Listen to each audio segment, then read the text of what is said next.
நமக்கு தமிழ் தாத்தான்னு சொல்லக்கூடிய அந்த தாத்தாவுக்கு பாவம் சிந்தாமணியும் தெரியலை. அப்படியே அம்பேத்கர் சிலைக்கிட்ட கூடுது, அவருக்கு ஒரு மாலையை போடுது. அடுத்து கொஞ்சம் நடந்து போகுது. அந்த பாலத்து வழியாக கடந்த போது அங்கே தேவர் சிலை இருக்குது. அந்த சிலையையும் அமைதியாக கடந்து போகுது அந்த ஜனம். இந்த மாஞ்சோலைன்ற அந்த குளத்தில் உருவாகி வந்த மீன் தான் நம்மளுடைய நூலாசிரியர் ராபர்ட்ஸ். ஆனால் அந்த மீன் வெந்து அங்கே இருக்கக்கூடிய அதிகார வர்க்கத்தினுடைய வாய்க்கு உணவாக போகலை, ஒரு தூண்டிலா மாதிரி அவங்க தொண்டையில் போய் சிக்கியிருக்கு. இருக்கத்தான் செய்யும்.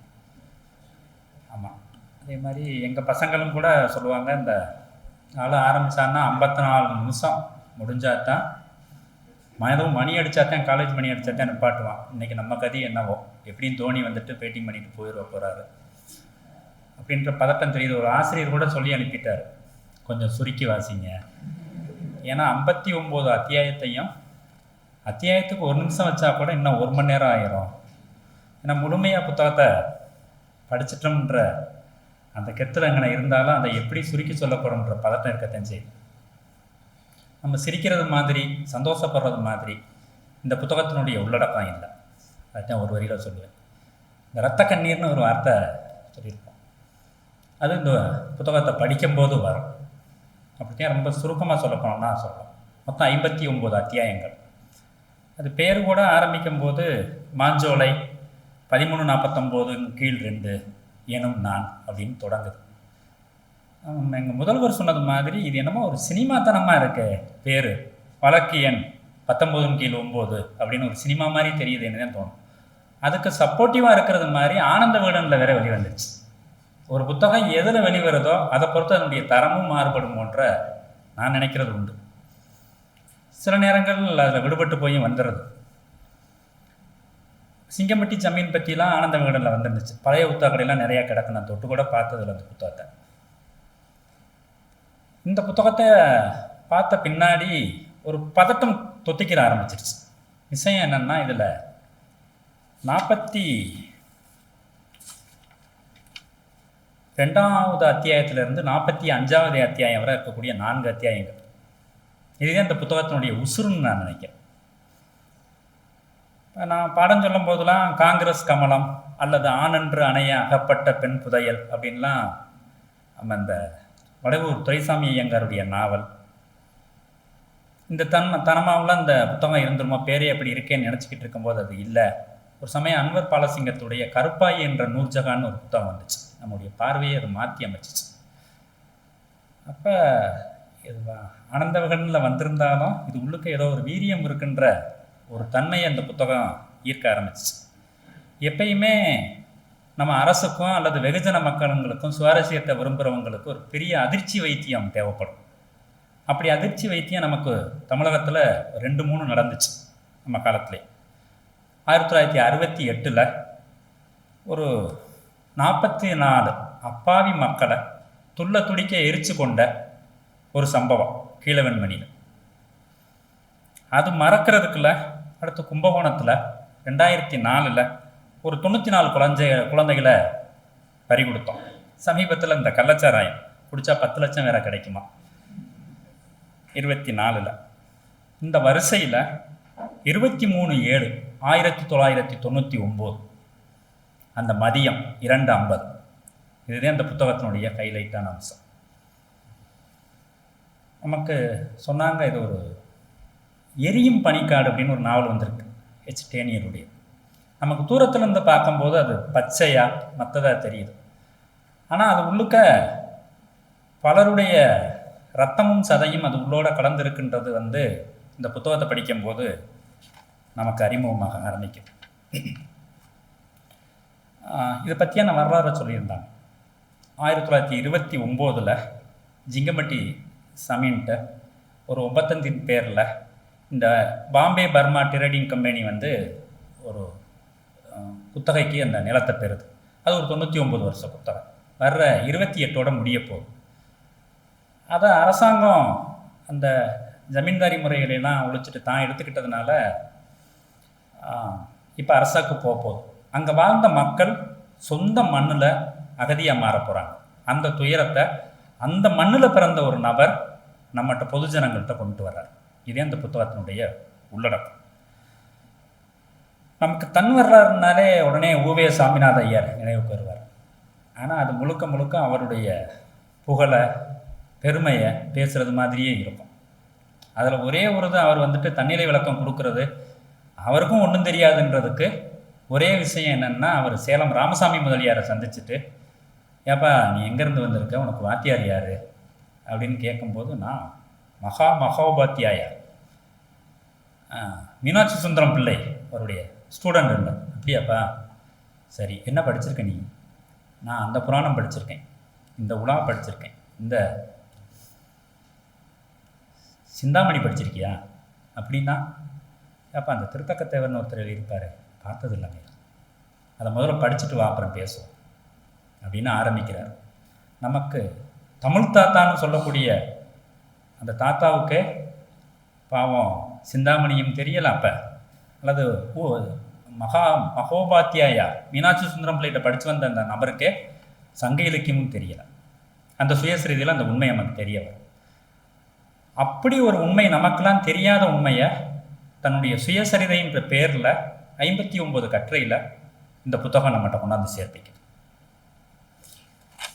முத்தம்மாள் பழனிசாமின்ற ஒரு அம்மா தான் மலேசியாவில் ரப்பர் காட்டில் வேலை செஞ்ச அந்த துயரத்தை ஒரு பாட்டு மூலமாக சொல்லியிருப்பாங்க. அந்த நாவனுடைய பகுதி என்ன இருக்குன்னா, மண்ணும் வளம் இருக்க, மகத்தான நாடு இருக்க, நாங்கள் நாடு விட்டு நாடு வந்து மறுநாட்டான் சீமையில் மரம் வெட்டி பால் சுமந்து மலை வெட்டி மண் சுமந்து காடு வெட்டி கல்லுடைச்சு கையேந்தி நிற்கிறோமே அப்படின்னு தொடங்கியிருப்பாங்க.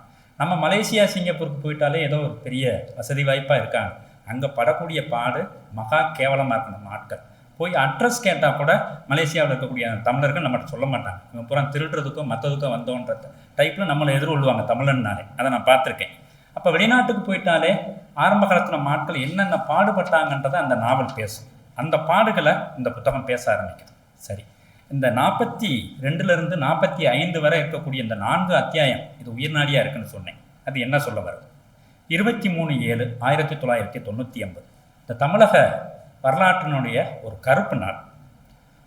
அன்னைக்கு சுமார் மதியம் 2:50க்கு ஒரு 2000-3000 சனங்க, பாவப்பட்ட சனங்க திருநெல்வேலி ரயில்வே ஸ்டேஷனில் கூடியிருக்காங்க. எல்லாருமா சேர்ந்து கலெக்டர் ஆஃபீஸில் போய் ஒரு மனு கொடுக்கணும். என்ன மனு அப்படின்னா, ஒரு 652 பேரை எங்கள் ஜனங்களை அந்த மாஞ்சோலை எஸ்டேட்லேருந்து பிடிச்சிட்டு போயிட்டாங்க போலீஸ்காரங்க, அவங்கள கொஞ்சம் மீட்டு கொடுத்துருங்க.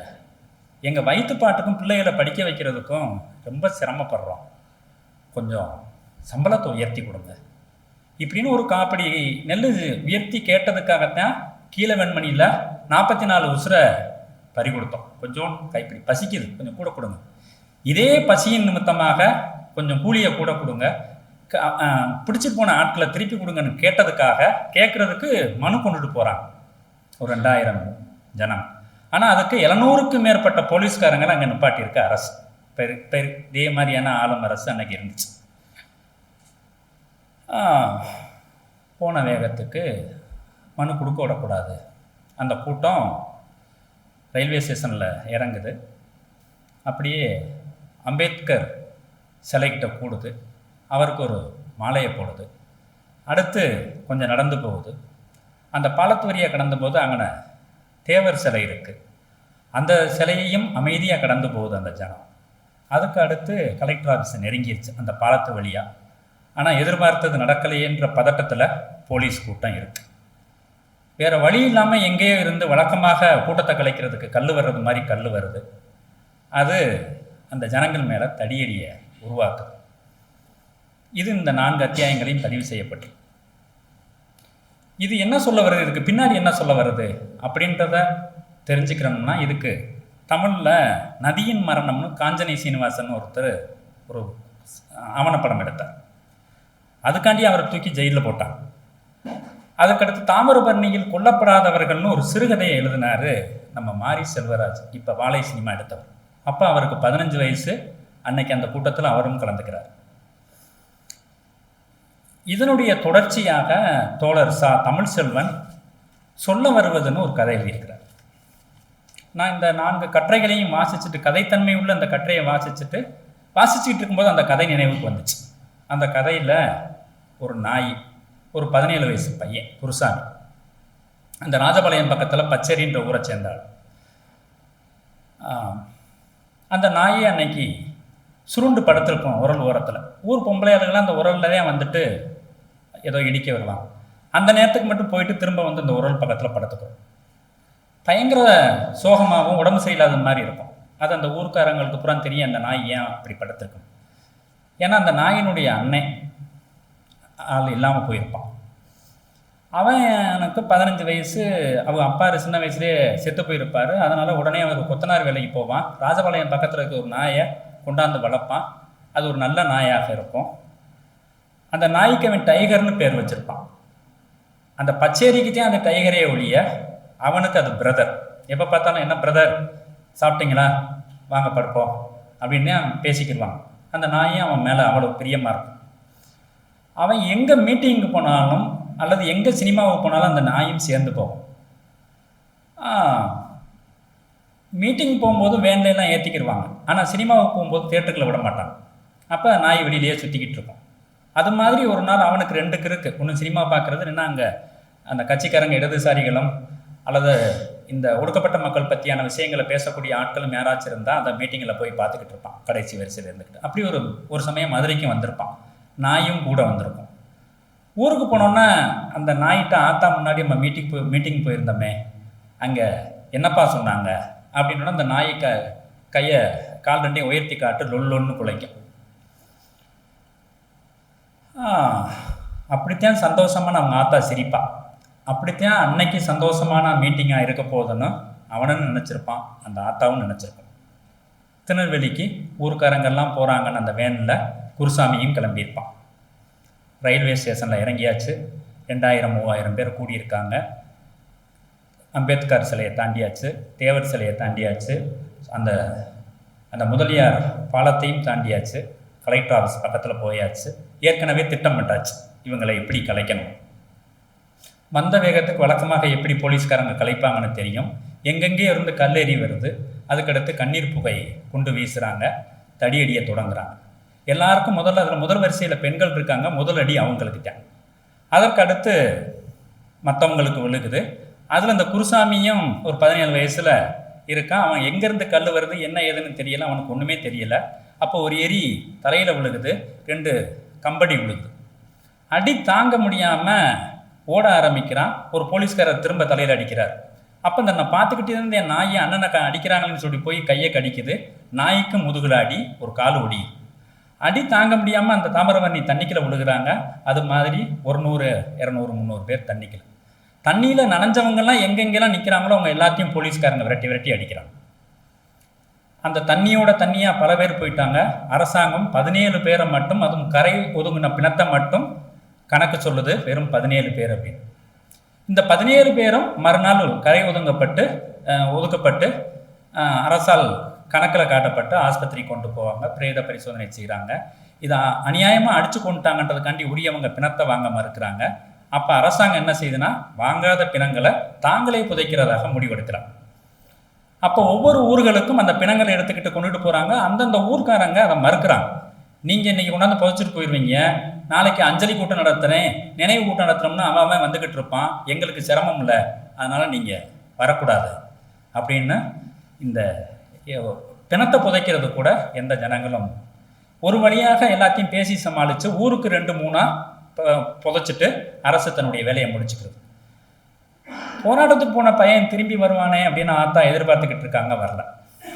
அங்கங்கே கேட்டு பார்க்குறாங்க, போலீஸ்காரங்க அடித்து போட்டாங்க, நாளை கழிச்சு வருவாங்கன்னு. அங்கே சவாப்பு சொல்கிற ஆட்கள் தான் இருக்காங்க. அப்புறம் மறுநாள் தகவல் தெரியுது, பையன் செத்து போயிட்டாங்க. செத்துப்போன பையனுக்கு ஏதாச்சும் பால் ஊற்றி பூ போட்டாச்சும் ஏதாச்சும் அவனை அனுப்பி வைக்கணுமேனு ஆத்தாவுக்கு ஆசை. அந்த ஊர்க்காரங்க மற்ற தோழர்களோட சேர்ந்து ஆத்தா அந்த வேனில் ஏறி ஊரா எந்த ஊரில் தான் பையனை புதைச்சிருக்காங்கன்றது அவங்களுக்கு தெரியலை. ஒரு ஊரை மட்டும் ஒரு போலீஸ்காரங்க சொல்கிறாங்க இந்த ஊர் தான் அப்படின்னு. ஒரு வழியாக கண்டுபிடிச்சு அந்த ஊரில் ஒரு 1 மணி 2 மணிக்கு போய் சேரும் பொழுது அந்த விஓவை வர்றாரு, ரொம்ப சாவகாசமாக, உங்களுக்காக காத்திருந்தேன், வாங்க போய் பார்ப்போம் அப்படின்னு போகும்போது அங்கேருந்து நாய் ஓடி வருது. ஓடி வந்து ஆத்தாவை கட்டி பிடிச்சிக்கிறது. தான் பையனை அடித்து கொண்டு விட்டாங்கன்றதை ஆத்தா மறந்து போயிடுது அந்த நாயை பார்த்தோன்னு. அப்போ கேட்குது, டேய் தம்பி எங்கடா அண்ணே அப்படின்னு. நாயை கூட்டி போகும். கூட்டி போன வேகத்துக்கு அந்த ஒரு வியோவோ ஒரு குழியை காட்டுறார். அதில் 3 பேருடைய பிணம் புதைக்கப்பட்டிருக்கு. அதில் ஒரு குழியை காட்டுறார். இதுதான் உங்கள் பையனுடையதுன்னு அதில் போர்டும் மூண்டி வச்சுருக்காங்க. அப்போ எல்லாரும் அவங்க ஆத்தா அந்த குழியில் விழுந்து அழுதுகிட்டு இருக்காங்க. ஆனால் நாய் வந்துட்டு பக்கத்தில் இருக்கிற குழியில் உட்காந்து அழுதுகிட்டு இருக்கு. அப்போ தான் கூட இருந்த ஒருத்தர் வந்து சொல்கிறாரு, ஏயா இந்த அரசு உத்தியோகம் பார்க்குற லட்சணம் இவ்வளோ தானே ஐயா, இப்போ நாய்க்கு தெரியுது அதுதான் குருசாமின்னு, நீ போர்டை மாற்றி ஊண்டி வச்சிருக்கே, இதெல்லாம் என்னையா அநியாயம் அப்படின்னு சொல்கிறாங்க. அந்த ஆத்தா மாறி உட்காந்து அழுதுறாங்க. திரும்ப நாயோட ஆத்தா ஊருக்கு போகிறாங்க. அங்கே போனோன்னா மகனுடைய நினைவாகவே அம்மா வாழ்ந்துக்கிட்டு இருக்கிற சூழலில் நாய் சாப்பிடாம உசுறு வாழன்றதுக்காண்டி ஏதோ பேருக்கு சாப்பிடுது. சரியாக ஒவ்வொரு நாளினுடைய 2:50க்கு அந்த நாய் ஊளையிட ஆரம்பிக்கும். அந்த ஊளையிடுறது எதுக்கு ஊளையிடுதுன்னு யாருக்குமே தெரியாது. ஆனால் எதுக்கு ஊளையிடுது அப்படின்றத இந்த புத்தகத்தில் இருக்கக்கூடிய அந்த 4 சாப்டர் மட்டும் சொல்லியிருக்கோம். அந்த மௌனத்தை கலைச்சிருக்கோம். இதுதான் இந்த புத்தகத்தில் இருக்கக்கூடிய தனித்துவம்னு நான் நினைக்கிறேன். வழக்கமாக நம்ம ஊர்களில் சொல்லுவாங்க, ஒரு குளத்தில் நீஞ்சி விளையாண்ட மீன் அந்த குளத்தில் தண்ணியில் தயாரிக்கப்பட்ட குழம்புல என்னைக்காச்சும் ஒரு நாளைக்கு வேகும் அப்படின்வாங்க சிரிப்புக்காக. இந்த மாஞ்சோலைன்ற அந்த குளத்தில் உருவாகி வந்த மீன் தான் நம்மளுடைய நூலாசிரியர் ராபர்ட்ஸ். ஆனால் அந்த மீன் வெந்து அங்கே இருக்கக்கூடிய அதிகார வர்க்கத்தினுடைய வாய்க்கு உணவாக போகல, ஒரு தூண்டிலாம் மாறி அவங்க தொண்டையில் போய் சிக்கியிருக்கு. அதை அவங்களால விழுங்கவும் முடியலை, எடுக்கவும் முடியலை. அப்படித்தான் இந்த புத்தகத்தினுடைய 59வது அத்தியாயம் முடியும். வாய்ப்புக்கு நன்றி. ராபர்ட் சந்திரகுமார் எழுத்தாசிரியருக்கும் நன்றி.